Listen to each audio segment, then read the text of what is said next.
Oh yeah, that's right. It's like apocalyptically windy out here today.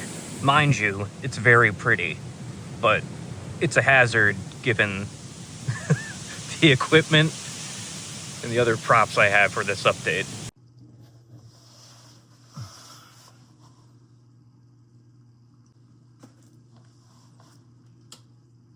Wait here.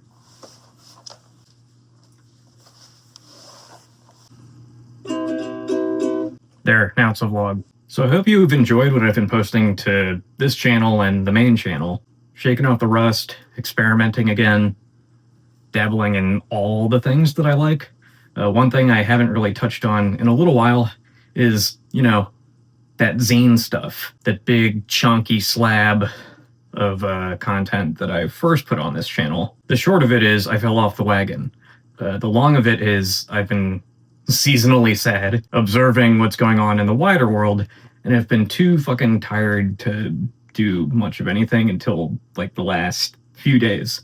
So I'm just following that momentum, focusing on stuff that, you know, stirs me. But just a little reminder, yeah, I like zines.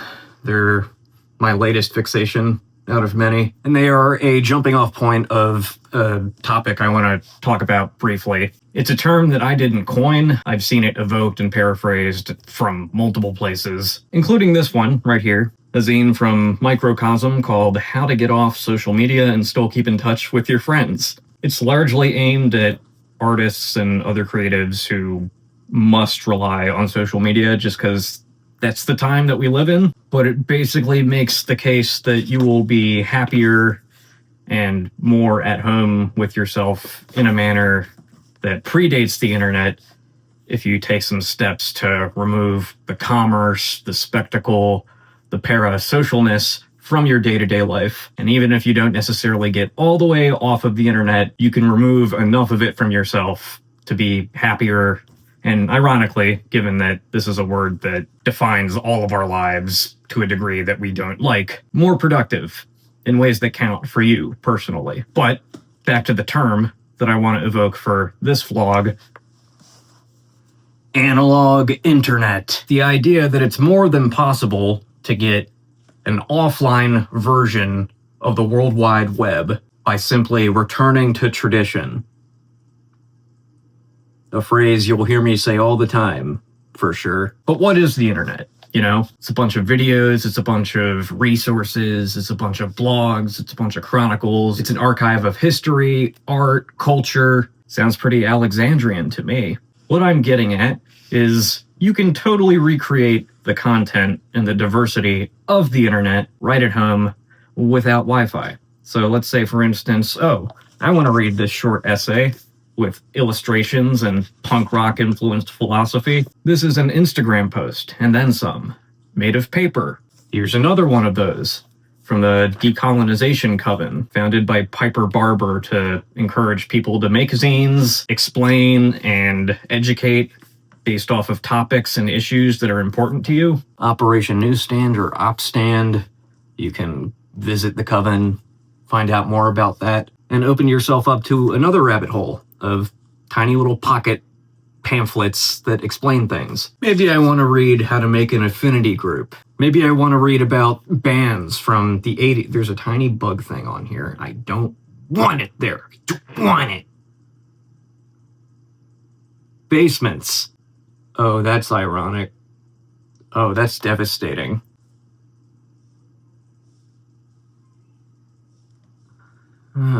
Bands and punks and t-shirt makers doing their thing and thriving, DIY style in Rockford, Illinois.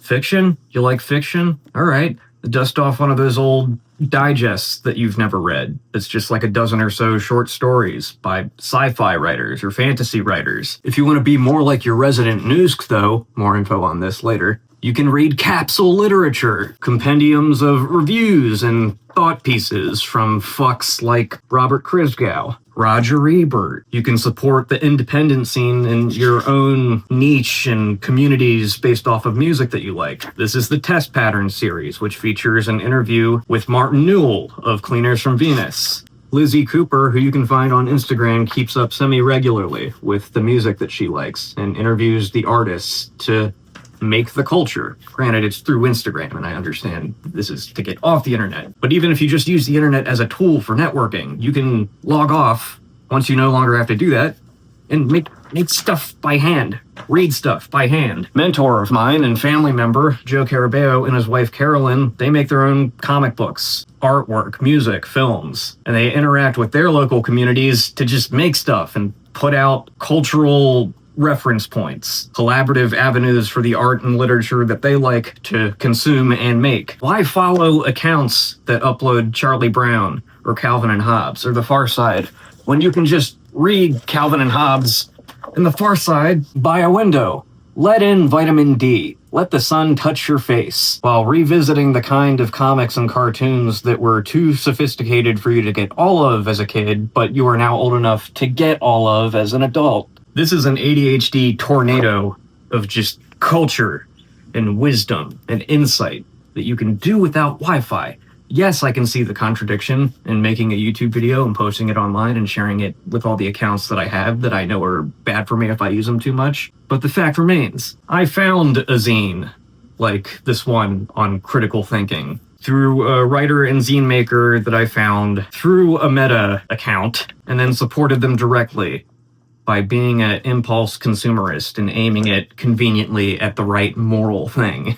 This is my brain vomit for this session. It's an admission that I maybe spent too much money last year on material things, because at the end of the day, I am a collector. But we're living in a time that is sapping us spiritually and time-wise through our attention, and I just think it would be better if we pulled some of that attention outside of these screens for ourselves and did an internet without an internet, analog internet, network, create, share, learn without electricity, even if you have to use a little bit of the electricity to like convince yourself that this is a good idea by making a fucking video. I was raised by a cup of coffee.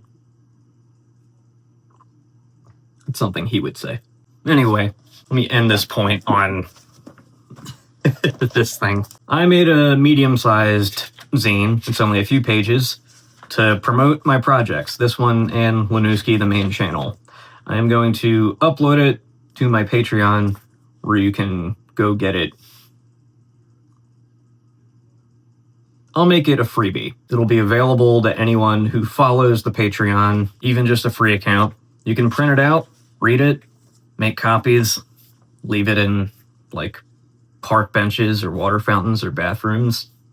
You know, give those chronic shitters something to keep them company, and to also scan QR codes and take them to funny, goofy twinks who make videos about pop culture and philosophy and shit. Well, not shit, thankfully. I think there is a single figure percentage of my content that has anything to do with feces. But do that. Go over and get this printed out, support the channel, support the projects, share stuff that you're reading / making down below. And yeah, let's practice the art of not doom scrolling, I guess is my point. Everything's shit. The internet's there to alert you that everything's shit, but it's also there to get you to hyperfixate on the fact that everything's shit, and then you just do what I do for the past, like, month and a half and mope when there's shit you should be working on. Easier said than done, but that's my ramble. Hope y'all are well. Thanks for watching. Subscribe if you want.